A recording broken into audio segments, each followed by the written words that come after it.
Wolves versus Arsenal on Thursday, the rearranged game in kind of what's a massive game for Champions League. Really, I don't think this game has any effect on Europe. I think we could lose this game 5-0 and get absolutely battered and still get Europe. But Champions League, if we want to get Champions League, which I don't think we will, but if we want to, kind of have to win this game. If we lose this, Arsenal go 5 points ahead with a game in hand. It's not like Arsenal have Europe like West Ham do, or still in the FA Cup like Tottenham do. I just can't see us catching that. Maybe a draw would be okay, but kind of feels must win for Champions League. And it'll be interesting to see what Bruno's lineup is, because obviously last time we played Arsenal was only 2 weeks ago, and he stuck with that 3-4-3 that we were using at the time. Obviously Marcel and Trincao are in there who can't, they're not necessarily in the favour of the fans, and obviously Moutinho is injured. Personally, I think he'll stick with this, but probably just, if I had to predict what Bruno would do, I think he'll go Moutinho in the middle, Hwang on one of the wings, and stick with Marcel. Personally, I wouldn't do that. I'd keep Aït-Nouri. I was listening to Nathan Judas podcast. I can't remember what it's called.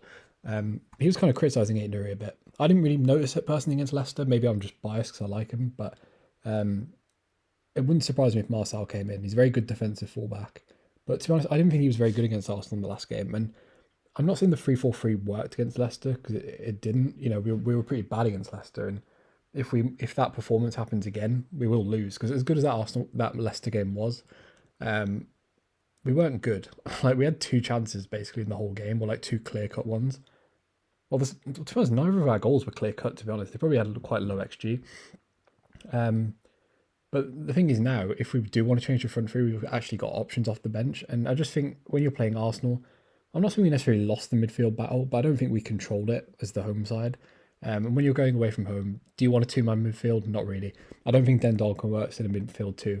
And as much as I love Jairzinho, he's just come back from an injury. And I thought he was pretty bad against Leicester. I thought he was probably the odd man out, apart from maybe Raul Jimenez, who got some criticism after the game. So I'd stick with that midfield three. I'd stick with Aït-Nouri. I get that playing 3 games in a week for Aït-Nouri is probably quite hard, because he does kind of appear injury prone. But I'd rather just play Marcel against West Ham, to be honest. This is a big game, and Aït-Nouri's the better wing back. He's better for our all-round play, and that's not a dig at Marcel. I like Marcel. When you look at his defence numbers, he's jacked in like basically every metric, but he doesn't offer anything else. So I'd keep Aït-Nouri. I'd keep the midfield free, and then you can't really drop Daniel Podence. And as much as I like Fabio Silva, whenever I watched him in a 2 against Brentford and Norwich, I don't think it really works. Whether you like Raul Jimenez or not, like, he's been getting some criticism recently, but whether you like Raul Jimenez or not, he does do the defensive side. Like, if you look at Jimenez's FB ref, obviously he's got 5 goals, 3 assists, which is actually higher than I thought.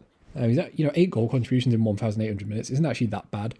When you consider Wolves at the third, I know we're doing well this season, but when we consider we had the 3rd lowest shots in the Premier League, and Norwich are only 9 behind us, by the way, Jimenez isn't actually doing that bad. I know he's bad in basically every like kind of attacking metric, and he's not holding the ball up as well as you'd expect. But he's still doing dribbling stuff. He's still defending. He's okay in the air. He's pressing a bit. I don't really know what to make of Raul Jimenez, to be honest. But whether you're a big fan of Raul Jimenez or not, I don't think Fabio in a front 2 works. I can't see him playing Hwang up there in a 2. Neto, it's too early. So I think you just kind of have to stick with Raul Jimenez. I think a lot of people after that Tottenham game kind of thought maybe he'll go on a bit of a run here. Didn't necessarily happen against Leicester, but he got an assist, to be fair.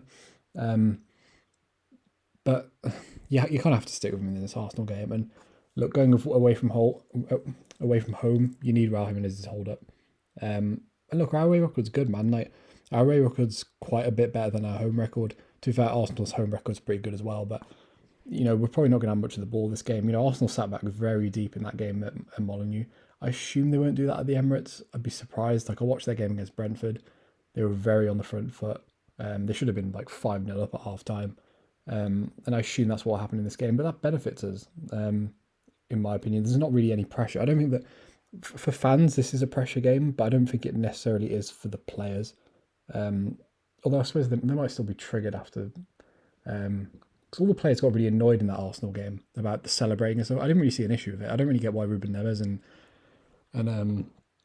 Conor Cody were moaning about it so much. Like, I didn't really see the issue of it. Like, it's not like we don't celebrate every time we win. There's nothing really wrong with it. Do you know what I mean? But look, this Arsenal game, obviously there's pressure for Champions League, but ultimately it's a free hit. for Europe anyway. And I think that's probably what the players will ultimately be aiming for. And that West Ham game is the bigger game in the end of the day. So yeah, it'd be interesting to see what lineup Bruno picks. I personally think he'll go with the midfield too. Probably Moutinho and Neves. I think he'll keep Marcel in there for some solidity and probably bring Hwang back in. Like, he's come off the bench twice now and he loves Hwang. I don't know. I could see him starting Hwang Yi-chan. I wouldn't. I'd stick with this lineup. I think it works better. And you can always change it after 55 minutes, like he did against Leicester if it's not working. But look, we'll see what happens. If you enjoyed the video, subscribe to the channel, like the video, and yeah, peace.